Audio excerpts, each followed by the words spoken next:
So I'm going from the north of England, and it's 270 miles to the place where this guy has moved to. I don't know where it is on the south coast. My big plan is to walk south until I hit the beach, then I'm going to turn left or right. That was my plan. Walk south, hit sand, turn left or right. That was it. So I had like 240 miles to walk. No jacket, no money, nothing. But I'm not going back. And so I walked for a couple of days, 2 to 3 days, and couldn't get a lift. It stuck my thumb out. This is a totally useless thumb for picking up a ride. I want you to know that. If I could cut it off, I would. Totally useless. Never got a ride, nothing. Rained for 3 days. No jacket. I'm soaked. I haven't had anything to eat. I'm starving. I'd walked about 100 miles probably. And just one night, I'm just thinking, I need to go and find some shelter. So I'm walking across this field looking for a farm, looking for a barn. Still, it rained it just always rains in England. We all have webbed feet. It's a condition, we all need to get healed. If you want a healing ministry in England, just pray for webbed feet. You'll make loads of money. So I'm walking across this field. It's pitch black. You can't see a thing, And it seems really strange to say it now, but I saw this figure. It's black, and I saw a shadow. How stupid is that? But I did. I saw, and I'm convinced, policemen's uniforms in England, they're like dark navy. Yeah? So I'm convinced this is a policeman. Now, I've already broken my parole. Yeah? Because I should have reported Wednesday afternoon. I've broken my parole. I'm thinking, God, these guys are good. How did they find me in the pitch black, so in the middle of a field somewhere in Leicestershire, which is 100 miles from where I live, And so, anyway, I gritted my teeth, I clenched my fist. I'm thinking, I'm going to punch your lights out because I'm not going back to prison. And this person moved towards me and I moved back. And then I couldn't keep my teeth clenched. And for some reason, I just kept smiling. And I'm thinking, this is dumb. This is totally dumb. And I couldn't keep my fist clenched. And eventually I couldn't move my legs either. So I'm standing there, trying hard to curl my hand into a fist and to put a snarl on my face, because that's my game face when I'm going for a fight, And eventually I can't do any of that, and this person comes up to me, and this arm comes around my shoulder, and I feel this breath on my ear, and a voice just says, "Tell me everything." And so I did. I walked up and down that field all flipping night, and I told him everything I'd ever done. And the next thing that happened was I woke up under a hedge. And it had rained all through the night. All around me the ground was wet, except the ground I was lying on was completely dry. The hedge over me was totally dry. The hedge to the left and right was dripping with water. I stood up. It was warm. It was sunny.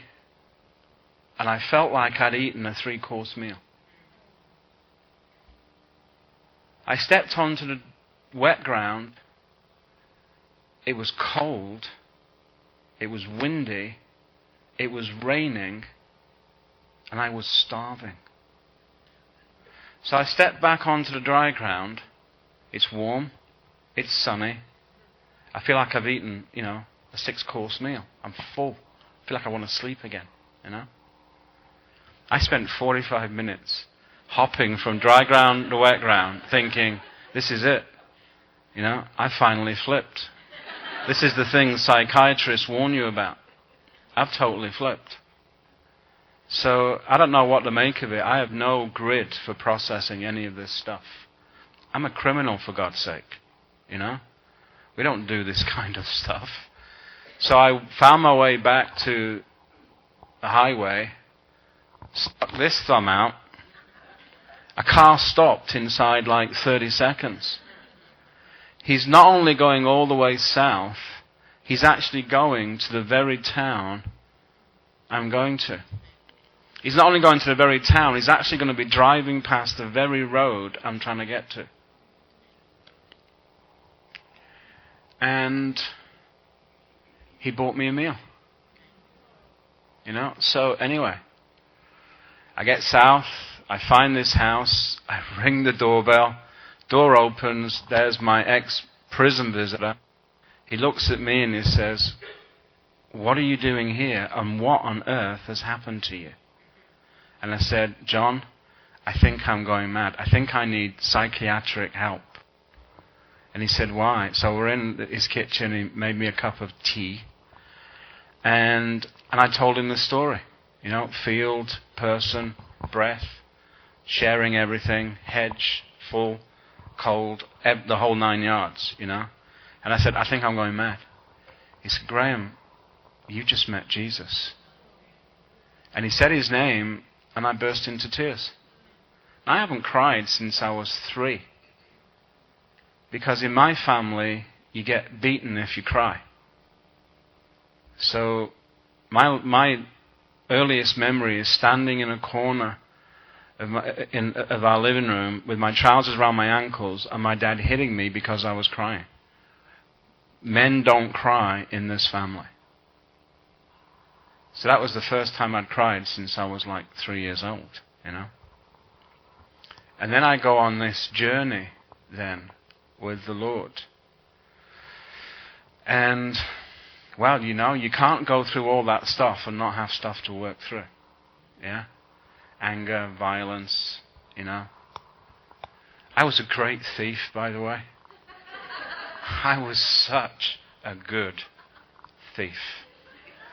I could be in your house. I could steal your DVD while you were watching a film. Telling you. I could be in your house and you would never know it. I could take all your bedroom furniture out while you're watching the news or something. I was a really great thief. Yeah. And a very good car thief. I was stealing cars to order when I was 12. And driving them like 200 miles to a city with blocks under my feet so I could reach the pedals. My family, eh?